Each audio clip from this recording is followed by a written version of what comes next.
Matt, thank you. The Republican response was delivered by Louisiana Governor Bobby Jindal, and he didn't hold back, calling the president's stimulus package irresponsible. And Governor Jindal is with us exclusively this morning from Baton Rouge, Louisiana. Governor Jindal, good morning to you.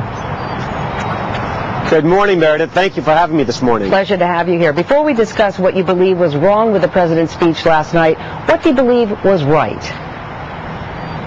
Well, there were several things. Let me start off by saying we certainly want the same things for our country as our president. We may disagree on the approach, but I think he's a good, decent, honest man. Several things in the speech that I think we can all agree on. For example, he talked about education, the fact that responsibility starts at home. He's talked about kids staying in high school, something we're very focused on here in Louisiana. He talked about supporting charter schools. He talked about not creating debt for our children. He talked about creating additional benefits for our military, for our veterans, for our soldiers. There were several things he talked about that certainly I think we can all agree on as Republicans, as Democrats, as Americans first. Let me also say the president is an incredibly gifted speaker, maybe a once-in-a-generational speaker. He showed that yet again last night. You know, Governor, you just heard the vice president take you to task for some of the words that you brought up last night. He said basically he's heard about all the criticism, but you never say what you're going to do.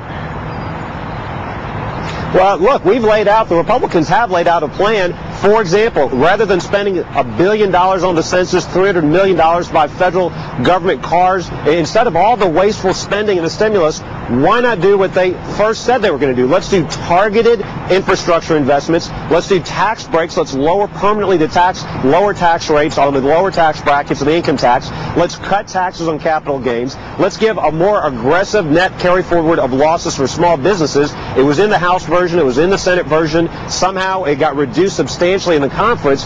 Here's the fundamental disagreement.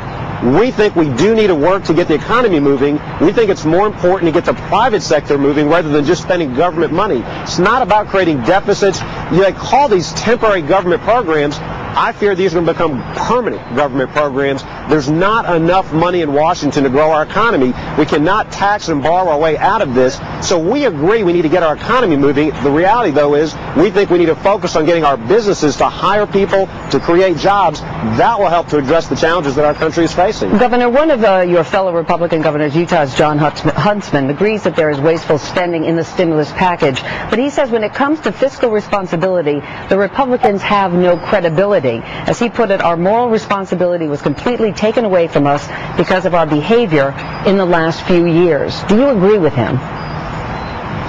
Oh, I absolutely agree that Republicans and Democrats both have had a spending problem. I said it last night.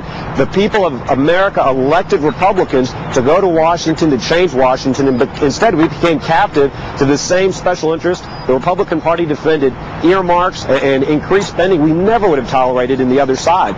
The reality is, though, that when you look at the nearly $1 trillion that was proposed and passed in the stimulus bill, this is a different order of magnitude. This is more ever spent in a single act of Congress, more than we spent on the Louisiana Purchase, or more than we spent on the Vietnam War, more than we spent on Katrina. And so, absolutely, Republicans have to match our actions to our rhetoric. I certainly hope the Democrats will as well. During the last election cycle, they talked about fiscal conservatism. They talked about bipartisanship. Bipartisanship's not just having people over for lemonade and cookies in the White House. It takes hard work. We're doing it in Louisiana. We've worked across party lines. We've cut taxes 6 times. We've reformed our ethics laws. That's what we're looking for in Washington. Let me say it's early in this administration. We want to give this president a chance. We want to work with him. Every chance we agree with him, we're going to look for every opportunity to work across the aisle. But when we disagree, we're going to be unafraid to offer a principled, conservative, alternative solution. But this president is accusing you of playing politics by not being agreeable to accepting all of the stimulus money for your state. And Chuck Schumer, the senator from New York, took it one step further. He said, if you have such a problem with the stimulus package, then why are you taking any money? Well, I'm doing what I was elected to do, which is to act on the interest of Louisiana's taxpayers. Let's be clear. I turned down nearly $100 million, but for this reason.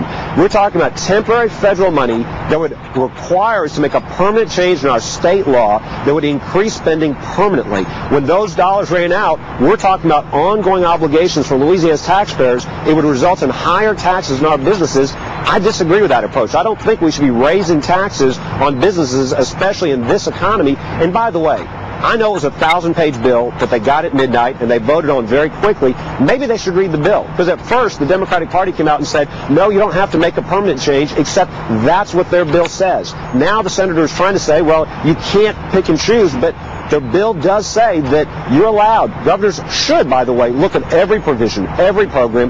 That's the responsible thing to do. I know the federal government is powerful. The federal government shouldn't have the power to make Louisiana raise taxes on businesses. We're not going to do it. It wouldn't be responsible. It's not the right thing to do for our taxpayers. By the way, I heard the Vice President talk about our economy. We were the only state last month that added jobs in this country. We've continued to outperform the national economy. We've done it in part because we've cut taxes. We're going to continue to do that. Okay, Louisiana Governor Bobby Jindal, on that note, thank you very much, sir, for joining us this morning. And now